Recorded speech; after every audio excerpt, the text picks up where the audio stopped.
Halo para sahabat, sahabat sedharma, apa kabar? Tentunya baik bukan? Kembali kita kali ini akan membahas tema mengapa kita harus bertobat.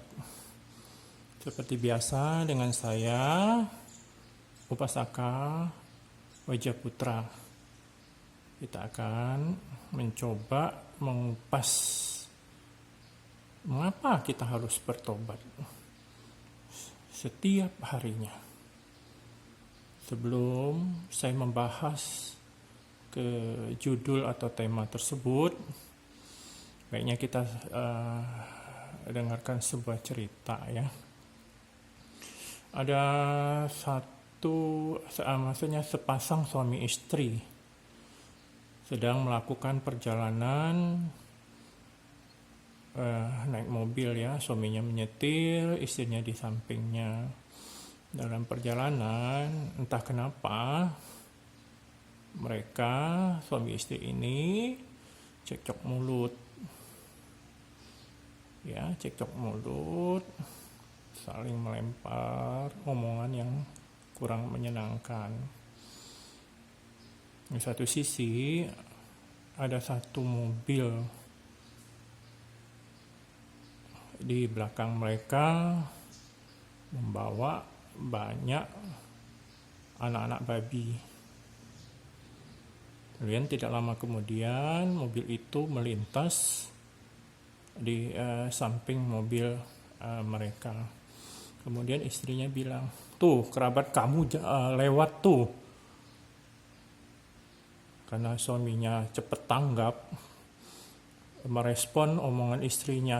"Ya, karena saya menikah sama kamu, makanya kerabatnya banyak," gitu loh. Jadi, yang BB siapa nih, gitu loh.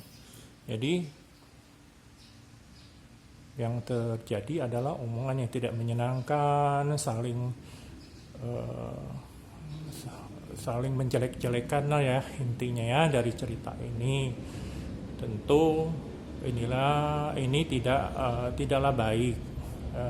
Jadi kita bikin suatu hal buruk, suatu yang negatif lewat ucapan. Jadi secara otomatis kita sebagai umat Buddha yang menyatakan berlindung kepada Buddha, Dharma, dan Sangha, kita telah menyalahi pelindungan yang kedua, yaitu pelindungan kepada Dharma. Pelindungan kepada Dharma intinya kita bertutur kata yang baik, omongan yang menyenangkan orang lain, bukan seperti contoh sebagian kecil dari cerita di awal tersebut. Jadi omongan kita, ucapan kita harus menyenangkan orang lain, tidak melemparkan omong-omongan negatif, apalagi kebun binatang keluar dan sebagainya. Tentu ini adalah tidak baik, sangat-sangat tidak baik, akan melukai perasaan orang, akan menjadi luka batin seseorang kalau diucapin terus-menerus, memasuki pikiran, memasuki alam bawah sadarnya dia, menjadi luka batin. Terjadilah kita tidak disenangin, kita dibenci, dan seterusnya, turunannya. Tentu turunan itu adalah turunan yang negatif, yang tidak baik. Nah, sedangkan kalau kita berucap dengan kata-kata positif penuh cinta kasih, ya progresnya pasti bagus. Orang mungkin tersenyum, "Oh terima kasih," atau apa, orang senang. Jadi progresnya juga bagus ya. Jadi inti dari pembahasan ini, nah kenapa kita harus bertobat? Ya kita harus bertobat kalau perlu setiap hari, karena ucapan kita, sadar maupun tidak sadar, kadang-kadang kita melukai perasaan orang lain. Jadi kita perlu bertobat, kita melukai perasaan orang lain maksudnya, terus dari pikiran ucapan kita juga kepada para Buddha, para Bodhisattva.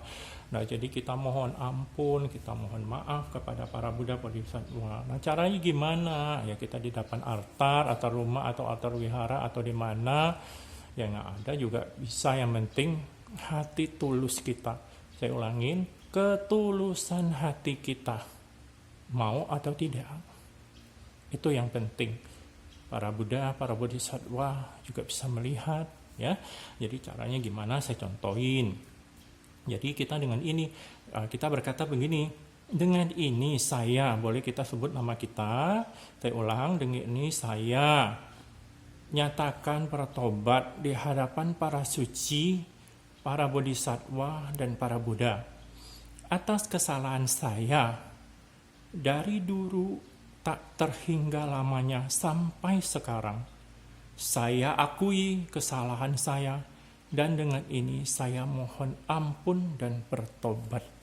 Nah, jadi kita kepada para Buddha, para suci ya, para suci, para Bodhisattva, para Buddha, kita memohon ampun, kita mohon chan hui, kita mohon chiu chan hui, kita mohon ampun, mohon bertobat. Nah, biasanya kalau kita biasanya udah bikin kesalahan yang tidak baik-baik, biasanya terganjal di hati. Aduh, saya udah mengucapkan sesuatu yang nggak baik. Aduh, saya udah bertingkah laku yang tidak baik, mungkin melukai perasaannya. Jadi suka timbul secara psikologi, akan timbul rasa bersalah, rasa yang tidak enak di hati. Nah, untuk menetralisirnya caranya bagaimana? Nah, kita maafkan diri kita sendiri. Ya, jadi caranya gimana? Nah, gini seperti ini ya, saya contohin. Dengan ini saya maafkan diri saya sepenuhnya, apa adanya, atas semua kesalahan-kesalahan saya, baik dari pikiran, ucapan, maupun perbuatan, yang diakibatkan kurangnya pengetahuan dan kurangnya kesadaran saya. Jadi dengan ini saya maafkan diri saya. Jadi caranya begitu. Biasanya itu bisa menetralisirkan perasaan kita bersalah pada diri sendiri. Secara psikologi bisa lebih netral ya, lebih nyaman di hatinya. Ya, jadi pembahasan ini semoga bermanfaat bagi kita semua. Semoga kita lebih maju dalam Dharma di setiap harinya, ya, ke depannya lebih baik. Jadi akhir kata, semoga Anda para sahabat Dharma hidup berbahagia. Semoga semua makhluk juga hidup berbahagia. Sabbe satta bhagavantu sukhitata. Semoga semua makhluk hidup berbahagia. Amitabha, Amitabha, Amitabha. Bye.